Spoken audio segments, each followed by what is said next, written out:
വിദ്യാർത്ഥികൾ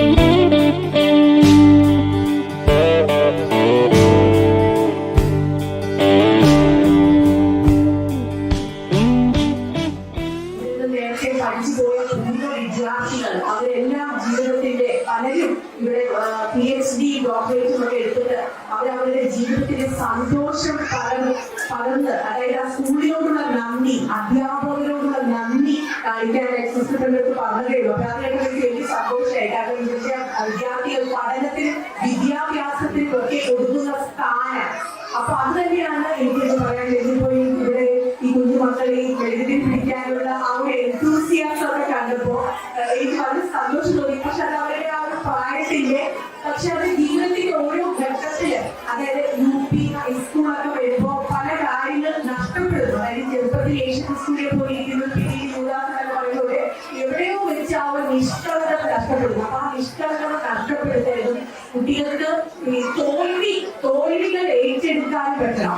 എങ്ങനെ നമുക്ക് ജീവിതത്തിൽ വിജയിക്കാം എന്നും മാത്രമല്ല എങ്ങനെ നമുക്ക് തോൽവി ഏറ്റെടുക്കാം എന്നും കൂടി ഇന്നത്തെ വിദ്യാർത്ഥികൾ പഠിച്ചിരിക്കേണ്ടിയിരിക്കുന്നു. കാരണം ഇന്നത്തെ സമൂഹം അത്രമാത്രം മത്സരങ്ങളും സോഷ്യൽ മീഡിയയിലൊക്കെയാണെങ്കിൽ അതുകൊണ്ട് തന്നെ നമുക്ക് നന്മയുടെ ഇപ്പൊ നമ്മൾ ഈ കൊടുത്തി വെച്ച പ്രകാശത്തിന്റെ ഭാഗമാകാൻ സാധിക്കുമെന്നാണ് ചിന്തിക്കുന്നത്. അതുകൊണ്ട് തന്നെ ഇവിടെ വന്നപ്പോൾ എനിക്ക് തോന്നി നല്ല സൗഹൃദങ്ങൾ കൂടി ഉണ്ടാക്കേണ്ട ഒരു ആവശ്യം കൂടി ഈ ഒരു ഘട്ടത്തിലുണ്ട്. നല്ല ബന്ധങ്ങൾ. കാരണം ഈ ഹാർവേഡ് യൂണിവേഴ്സിറ്റി സ്റ്റഡിയിൽ വരെ പറയുന്നത് ഒരു വ്യക്തിയുടെ ദീർഘായുസ്സിന് ഏറ്റവും അനുയോജ്യമായ ഘടകം എന്ന് പറയുന്നത് നല്ല ബന്ധങ്ങളാണ്. നല്ല ബന്ധങ്ങളാണ് നമുക്ക് ജീവിക്കാനുള്ള ഒരു ഊർജം പ്രചോദനം നൽകുന്നത്. നമ്മളിവിടെ ശ്രദ്ധിച്ചു നോക്കൂ, ഈ രാമായണം മഹാഭാരതം അല്ലെങ്കിൽ ബൈബിള് ഏത് ഫേമസ് ആയിട്ടുള്ള ഫേമസ് ആയിട്ടുള്ള കാവ്യങ്ങൾ എടുക്കുകയാണെങ്കിൽ നമുക്ക് കാണാം സൗഹൃദങ്ങൾ അവർ സ്വർഗത്തിലേക്ക് എത്തിച്ചിട്ടുണ്ട്. അതായത് ഉദാഹരണത്തിന് പറയുകയാണെങ്കിൽ ദുര്യോധനനും കർണനും, രാമനും സുഗ്രീവനും, അതുപോലെ തന്നെ കൃഷ്ണനും അർജുനനും, കൃഷ്ണനും ദ്രൗപദി. അതുപോലെ തന്നെ ബൈബിളിൽ നിന്ന് എടുക്കുകയാണെങ്കിൽ ഞാൻ കുട്ടികളോട് പറഞ്ഞുകൊണ്ടിരിക്കുകയായിരുന്നു നവോമി റൂട്ടും യേശുക്രിസ്തുവും ശിഷ്യന്മാരും, അതുപോലെ തന്നെ എലിസബത്തും മറിയവും. അങ്ങനെ നിരവധി എക്സാമ്പിൾസ് ആണ് സൗഹൃദങ്ങളുടെ ആ ഒരു വില നമ്മളെ മനസ്സിലാക്കിയിരിക്കുന്നത്. അപ്പൊ ഇവിടെ നിന്ന് നല്ല സൗഹൃദങ്ങൾ നിങ്ങൾ ഉണ്ടാക്കുക. ഞാൻ എന്റെ ആദ്യത്തെ പ്രസംഗത്തിൽ പറഞ്ഞതുപോലെ കൂട്ടായ്മയാണ് വിജയിക്കുന്നത്. കൂട്ടായ്മയിലൂടെ മാത്രമേ നമുക്കൊരു സ്വപ്നം സാക്ഷാത്കരിക്കാൻ സാധിക്കൂ. ഒറ്റയ്ക്ക് നമ്മൾ എന്ത് ചിന്തിച്ചാലും അതൊരു സ്വപ്നം മാത്രമായി ഒതുങ്ങും.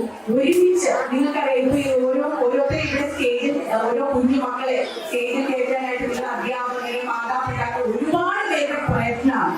അപ്പൊ അതുകൊണ്ട് തന്നെ നമുക്ക് ഒരു കാര്യം ഫലമാണെങ്കിൽ ഒരുപാട് പേരുടെ വിരിച്ച് വീട്ടിയിരിക്കുന്ന കൈകൾ അത്യാവശ്യമാണ്.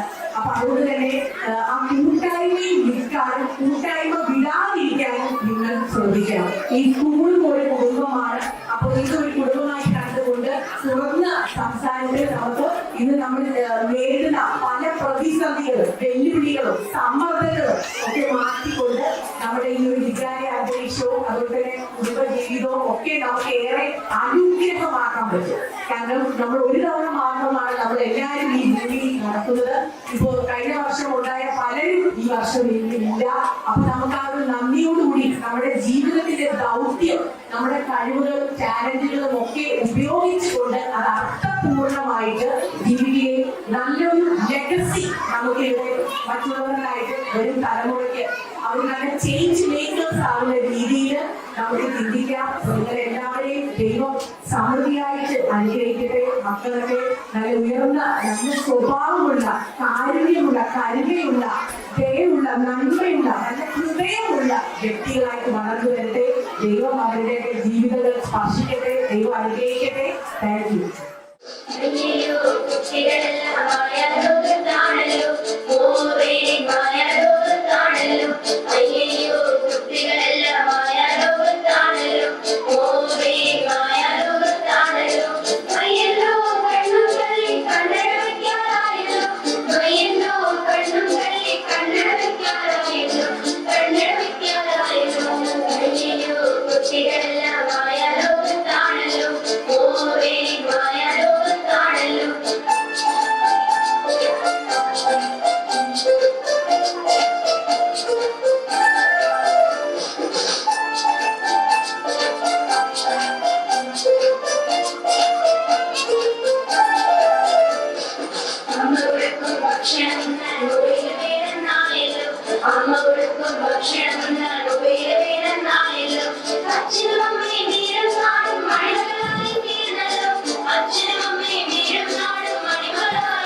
കാലം പോയി പോകല്ലോ.